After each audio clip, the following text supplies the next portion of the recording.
سورہ نور کی آیت نمبر 11 سے 20 کا مطالعہ کرنے کے لیے ہمیں اپنی ماں حضرت عائشہ رضی اللہ تعالی عنہا کی زندگی میں جو واقعہ پیش آیا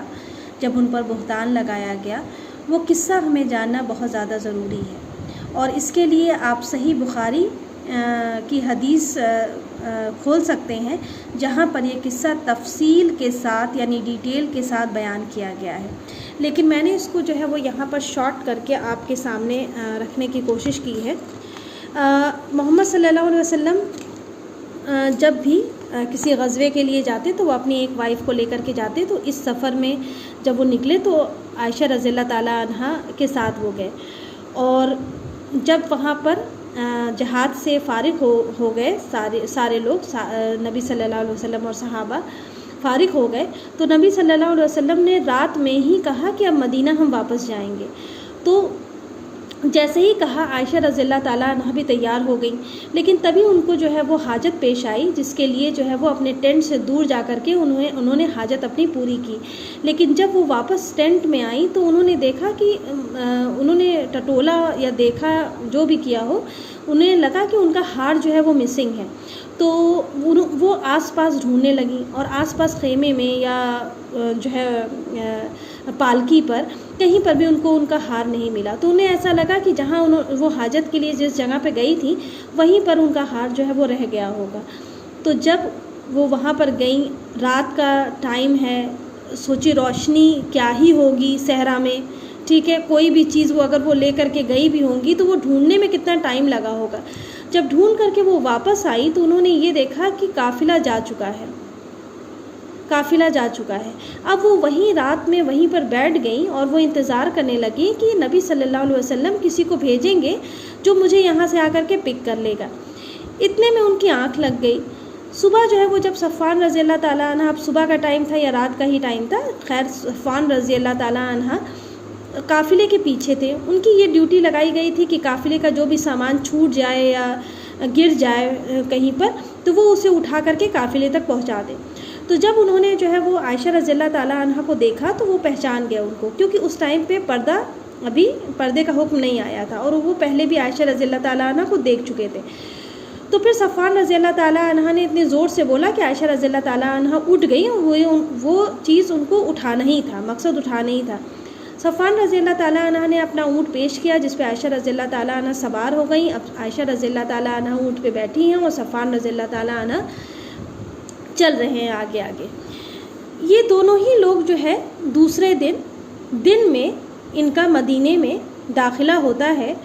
اور کیا ہی کیفیت ہوگی کہ جب اونٹ پر عائشہ رضی اللہ تعالیٰ عنہ ہے اور اس اونٹ کو سنبھالنے والا صفوان رضی اللہ تعالیٰ عنہ، یعنی نبی کہیں ہے ہی نہیں۔ اب لوگوں میں شک پیدا ہوا، اور شک کا عالم یہ ہوا کہ دونوں ہی کو لے کر کے زنا کا بہتان لگ گیا، اور یہ خبر آگ کی طریقے سے پورے مدینے میں پھیل گئی۔ عائشہ رضی اللہ تعالیٰ عنہ جب جو ہے وہ نبی صلی اللہ علیہ وسلم کے گھر آئی، یعنی اپنے خود کے گھر آئی، تو وہ بیمار پڑ گئیں، اور 1 مہینے تک وہ بیمار پڑ گئیں۔ اور اس دوران جب نبی صلی اللہ علیہ وسلم یہ ساری باتیں جب سنتے تھے لوگوں سے، اور یہ آگ کی طریقے سے پھیل چکا تھا، تو بہت زیادہ تکلیف میں رہتے تھے، بہت زیادہ اداس تھے، کیونکہ جن سے سب سے زیادہ محبت کرتے تھے انہی کے بارے میں یہ باتیں سن رہے تھے۔ اتنے میں عائشہ رضی اللہ تعالیٰ عنہ اپنی بیماری کے حالت میں یہ نوٹس کرتے تھے کہ نبی صلی اللہ علیہ وسلم جو ہے وہ ان کو کیا کر رہے ہیں، ان کو اوائڈ کر رہے ہیں، کیونکہ نبی صلی اللہ علیہ وسلم کا یہ معمول ہوتا تھا کہ وہ آتے تھے، باندی سے پوچھتے تھے کہ کیا حال ہے ان کا، پوچھ کر کے پھر چلے جاتے تھے۔ اور عائشہ رضی اللہ تعالیٰ عنہ کو یہ لگتا تھا کہ ایسا تو کبھی نہیں ہوا، ہمیشہ جب میں بیمار رہتی تھی تب وہ نبی صلی اللہ علیہ وسلم کا تب کے طریقے میں اور آج کے طریقے میں بہت فرق ہے، لیکن وہ تب بھی سمجھ نہیں پائیں۔ جب وہ تھوڑا ہیلدی ہوئیں اور پھر وہ حاجت کے لیے باہر نکلی تو وہ اپنی ایک سہیلی کو لے کر کے گئیں، سہیلی ہوں گی یا عورت ہوں گی، خیر سے جو بھی ہے، وہ ایک عورت کو لے کر کے نکلی، اور اس عورت نے وہاں پر کیا کیا، اس عورت نے وہاں پر جو ہے وہ ان کو پورا قصہ بتایا کہ آپ کے بارے میں یہ باتیں جو ہے وہ مہینوں سے پوری پھیلی ہوئی ہے۔ جب یہ عالم عائشہ رضی اللہ تعالیٰ عنہ نے جب یہ بات سنی تو ان کا عالم یہ ہوا کہ ان کا جو بخار تھا وہ مزید بڑھ گیا، وہ مزید بیمار ہو گئیں. وہ گھر آئیں اور انہوں نے نبی صلی اللہ علیہ وسلم سے کہا کہ میں اپنے ماں باپ کے گھر جانا چاہتی ہوں. اس کے بعد جیسے ہی وہ اپنے ماں باپ کے گھر آئی ہیں وہ فوراً تڑپ کر کے اپنی ماں سے چپکتی ہیں اور کہتی ہیں کہ اے ماں میں یہ کیا سن رہی ہوں. اس وقت ان کی ماں جو ہے وہ ان کو کنسول کرتی ہیں اور کہتی ہیں عائشہ چھوڑو یہ بات، کیوں پریشان ہو رہی ہو، چھوڑو یہ بات، ٹھیک ہے، کیا پتہ کہ ہو سکتا ہے کہ تم اتنی خوبصورت ہو، باقی جو بیویاں ہیں ان میں سے کسی ایک نے یہ چیز کہہ دی ہو. جس پہ عائشہ رضی اللہ تعالیٰ عنہ نے سرے سے انکار کر دیا. اس کے بعد محمد صلی اللہ علیہ وسلم نے انویسٹیگیٹ کیا عائشہ رضی اللہ تعالیٰ عنہ کو لے کر کے. جو بھی عورت عائشہ رضی اللہ تعالیٰ عنہ کے ساتھ گھر میں رہتی تھی اسے انویسٹیگیٹ کیا اور پوچھ تاچھ کی، اور نبی صلی اللہ علیہ وسلم کو خیر ہی ملی، عائشہ رضی اللہ تعالیٰ عنہ کے بارے میں اچھائی ہی ملی. اس کے بعد محمد صلی اللہ علیہ وسلم نے علی رضی اللہ تعالیٰ عنہ اور اسامہ رضی اللہ تعالیٰ عنہ کو بلایا اور یہ کہا، اتنے بے چین تھے. اور یہ کیوں بے چین تھے؟ اس لیے بھی بے چین تھے کیونکہ وحی نہیں آ رہی تھی، قرآن کا سلسلہ رک گیا تھا. اب وہ یہ سوچ رہے تھے کہیں ایسا تو نہیں کہ اللہ ناراض ہے، عائشہ نے غلطی کی ہے، اللہ ناراض ہے تو میں عائشہ کو ابھی تک روک کر کے رکھا ہوں، اتنی بڑی چیز ہوئی ہے اس سے اور میں ابھی تک روک کر کے رکھا ہوں، تو ایسا نہ ہو کہ اللہ مجھ سے ناراض ہے، اسی لیے قرآن کا سلسلہ ہی نہیں آ رہا ہے تو میں عائشہ کو الگ کر دیتا ہوں. اس کے لیے اس رائے مشورے کے لیے جو ہے وہ انہوں نے علی رضی اللہ تعالیٰ عنہ اور اسامہ رضی اللہ تعالیٰ عنہ کو بلایا. ان دونوں نے کہا کہ میں نے آپ کے گھر میں ہمیشہ خیر کی باتیں سنی ہیں اور خیر کی باتیں دیکھی ہیں. اب اس کے بعد جو ہے وہ نبی صلی اللہ علیہ وسلم نے مسجد میں گئے اور مسجد میں جا کر کے ممبر پہ کھڑے ہو کر کے کہتے ہیں، چونکہ بہت زیادہ تکلیف میں ہے، کوئی حل نہیں نکل پا رہا ہے، وہی بھی نہیں آ پا رہی ہے، بہت زیادہ تکلیف میں ہے. اب وہ ممبر پہ کھڑے ہو کر کے کہتے ہیں، وہاں پر انصار کے لوگ ہیں، مہاجرین ہیں، وہ سبھی سے مخاطب ہوتے ہوئے کہتے ہیں کہ کون ایسا ہے جو اس شخص کو پکڑ کر لے کر کے آئے جس نے میری فیملی کی پوری نیند چین کا مطلب یہ ہے کہ پریشان کر کے رکھ دیا ہے، تکلیف میں ڈال کر کے رکھ دیا ہے. کون ہے وہ جو لے کر کے آئے اس شخص کو؟ تو اس میں اوس اور خزرج جو ہے وہ لانے کے لیے آپس میں لڑ پڑتے ہیں کہ میں لاؤں گا، ٹھیک ہے، جبکہ کسی کو پتہ نہیں ہوتا ہے کہ ایکچول میں وہ آدمی ہے کون. پھر اس کے بعد جو ہے وہ نبی صلی اللہ علیہ وسلم چپ کرواتے ہیں، وہاں پر بھی کوئی راستہ نہیں نظر آتا ہے، کوئی اس کا سلوشن نہیں نکلتا ہے. وہ پھر پلٹ کر کے عائشہ رضی اللہ تعالیٰ عنہ کے حجرے میں آتے ہیں اور وہاں اس وقت ابو بکر صدیق رضی اللہ تعالیٰ عنہ، ان کی بیوی عائشہ رضی اللہ تعالیٰ عنہ رہتی ہیں. وہ سیدھا عائشہ رضی اللہ تعالیٰ عنہ کے پاس آتے ہیں اور عائشہ رضی اللہ تعالیٰ عنہ شاکڈ ہو جاتی ہیں کہ جو 1 مہینے سے نہیں تھے وہ اب میرے پاس آئے ہیں. وہاں آ کر کے وہ بیٹھتے ہیں اور بیٹھ کر کے سب سے پہلے کلمہ پڑھتے ہیں، اشہد ان لا الہ الا اللہ واشہد ان محمد عبدہ ورسولہ. اور نبی صلی اللہ علیہ وسلم جب کلمہ پڑھ کر کے کوئی بات کہتے ہیں یعنی وہ بات بہت بھاری ہے. انہوں نے 2 باتیں کہیں عائشہ رضی اللہ تعالیٰ سے کہ اے عائشہ، اگر تم سچی ہو تو اللہ تمہیں پروف کر دے گا، اور اگر تم سے ذرا سا بھی کوئی گناہ ہوا ہے تو تم جو ہے وہ اللہ سے معافی مانگو. اب یہ بات سننی ہی تھی کہ عائشہ رضی اللہ تعالیٰ عنہ کو غصہ آ گیا بہت زیادہ. اور عائشہ رضی اللہ تعالیٰ عنہ نے اپنے پیرنٹس کی طرف مخاطب ہوتے ہوئے کہیں کہ اے ابا، نبی کا جواب دیجئے، نبی یہ بات کیا کہہ رہے ہیں، کیا انہوں نے یہ بات کو سچ مان لیا ہے؟ پھر اس کے بعد ماں کی طرف ابو بکر صدیق رضی اللہ تعالیٰ عنہ کہتے ہیں کہ مجھے کچھ سمجھ میں نہیں آ رہا ہے کہ میں نبی کا کیا جواب دوں. پھر وہ اپنی ماں کی طرف ایڈریس ہوتی ہیں اور وہ کہتی ہیں اے ماں، آپ نبی دیکھیے کیا کہہ رہے ہیں، آپ ان کا جواب دیجئے. تو اس پہ جو ہے وہ ان کی ماں بھی کہتے ہیں کہ مجھے کچھ سمجھ میں نہیں آ رہا ہے کہ میں نبی کا کیا جواب دوں، کیونکہ ان کی ماں اور باپ دونوں کی کیفیت، ایک طرف بیٹی، اب دوسری طرف جو ہے وہ نبی، اور پھر وہ نبی اس کا شوہر، یعنی وہ ساری کی ساری ہی کیفیت بڑی تکلیف دہ تھی. اب اس کے بعد عائشہ رضی اللہ تعالیٰ عنہ خود بولتی ہیں اور غصے میں بولتی ہیں، کہتی ہیں کہ اگر میں یہ بات بولوں کہ میں نے یہ گناہ نہیں کیا ہے، جو کہ میں نے نہیں کیا ہے اللہ جانتا ہے، تو آپ اس بات کو آپ لوگ نہیں مانیں گے، کیونکہ آپ لوگوں کے دل میں شک بیٹھ چکا ہے. اور اگر میں یہ بات کہوں کہ ہاں میں نے یہ گناہ کیا ہے، جو کہ میں نے یہ نہیں کیا ہے، اللہ گواہ ہے اس کا، تو آپ لوگ پھر مجھ سے پھر وہ یہ بات پہ آپ تصدیق کر لیں گے، یعنی وہ یہ بات مان لیں گے۔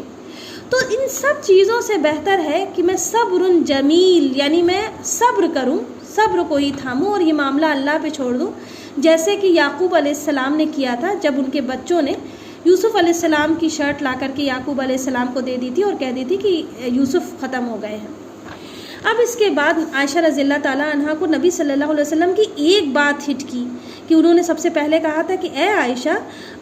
اگر آپ صحیح ہیں تو اللہ آپ کی گواہی دے گا۔ اب عائشہ رضی اللہ تعالیٰ عنہ نے سوچا کہ ضرور خواب اللہ پاک لے کر کے آئیں گے، نبی صلی اللہ علیہ وسلم کو دکھائیں گے اور اس میں میرا بہتان کلیئر کر دیں گے کہ نہیں، میں نے ایسا کوئی بھی جرم نہیں کیا ہے۔ لیکن انہیں یہ نہیں پتہ تھا کہ ایک آیت نازل ہو جائے گی، آیتیں نازل ہو جائیں گی جو قیامت تک لوگ اس کو دہرائیں گے، اس کی تلاوت کریں گے، اس کے ذریعے عائشہ رضی اللہ تعالیٰ عنہ کی تکلیف کو سمجھیں گے۔ یہ بہت بڑی بات تھی۔ اور عائشہ رضی اللہ تعالیٰ عنہ کہتی تھی کہ میں اس لائق نہیں تھی، مجھے نہیں پتا تھا کہ میرے لیے آیتیں اللہ اتار دے گا، اور چونکہ میں نے بہت تیز آواز میں یہ بات بولی تھی جب میں غصے میں آ گئی تھی، تو سامنے نبی تھا اور نبی کے سامنے اونچی آواز کرنا خود اللہ نے قرآن میں کہا ہے کہ منع ہے۔ تو میں نے مجھے ایسا لگا کہ میں نے یہ گناہ بھی کام کیا ہے، میں نبی کی عزت کے خلاف، مطلب ان سے اونچی آواز میں گئی ہوں میں۔ تو ہو سکتا ہے کہ اللہ مجھ سے ناراض بھی ہو جائے، لیکن اس ٹائم ان کو کچھ نہیں سوچا تھا، صرف اللہ پہ ٹرسٹ تھا۔ پھر اس کے بعد نبی صلی اللہ علیہ وسلم پہ وحی آتی ہے، عائشہ رضی اللہ تعالیٰ عنہ دیکھتی ہیں، اور پھر اس کے بعد نبی صلی اللہ علیہ وسلم ہنستے ہیں اور ہنس کر کے کہتے ہیں اے عائشہ، اللہ نے تمہارا بہتان کلیئر کر دیا۔ اور یہ کہتے ہیں اے عائشہ، یا عائشہ،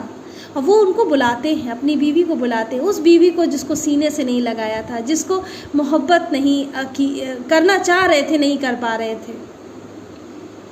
اب وہ عائشہ کو بلاتے ہیں تو ان کی والدہ صاحب کہتی ہیں، یعنی مدر کہتی ہیں کہ عائشہ جاؤ جاؤ جاؤ، دیکھو نبی بلا رہے ہیں۔ تو عائشہ کہتے ہیں میں نہیں جاؤں گی، میں نہیں جاؤں گی، میں اپنے میرا بہتان میرے اللہ نے کلیئر کیا ہے، تو میں اللہ کا شکر ادا کروں گی۔ تو یہاں یہی قصہ ختم ہوتا ہے، اور آیت جو ہے وہ 11 سے 20 نازل ہوتی ہے۔ اس میں احکام یہ ہے کہ جب عورت کی عزت پہ آتی ہے تو اس کی گواہی اللہ آیت کے ذریعے دے دیتا ہے۔ سبحان اللہ، یہ بہت بڑا شرف ہے، یعنی عورت کی عزت کوئی چھوٹی عزت نہیں ہوتی ہے، بہت بڑی عزت ہوتی ہے۔ اور یہ بہتان لگانے والی چیز جو ہے یہ بہت غلط چیز ہے، جس کو ہم نارملی کسی کے لیے بھی کہہ دیتے ہیں۔ تو اس کا خلاصہ انشاءاللہ سورہ نور کی آیت نمبر 11 سے 20 میں ہوگا۔ اور اس اسٹوری کو محسوس کرنا اس لیے بھی ہے کیونکہ دیکھیے نبی کا کیا حال ہوا تھا ایز اے ہسبینڈ اور ایز اے نبی، کہ وہی رک گئی تھی۔ انہوں نے ڈیسائیڈ کر لیا تھا کہ عائشہ رضی اللہ تعالیٰ عنہ کو اب الگ کر دیں گے۔ عائشہ رضی اللہ تعالیٰ عنہ ایک دم ڈٹی تھیں کہ میرے اوپر بہتان لگایا گیا ہے اور خود کوئی نہیں مان رہا ہے میری یہ بات۔ اس پہ وہ ڈری سہمی نہیں، ان کو کس پہ توکل تھا؟ ان کو اللہ پہ توکل تھا۔ تو اس طریقے سے یہ جو ہے وہ کہانی ہے، کہانی کا یہ ایک انسیڈنٹ ہے جو ہم سب کو محسوس کرنا چاہیے۔ اور اس سب سے زیادہ محسوس کرنا اب کہاں بنتا ہے؟ جب ہم آیتوں کا مطالعہ کریں گے اور اب اللہ کی بات کو جب جانیں گے کہ اللہ نے کیا گواہی دی ہے، اللہ نے کیا گواہی دی ہے ایک عورت کے لیے جو قیامت تک پڑھی جائے گی۔ یہ بہت بڑی بات ہے، بہت بڑی بات ہے۔ ٹھیک ہے، تو یہیں پر ختم ہوتی ہے۔ السلام علیکم ورحمۃ اللہ وبرکاتہ۔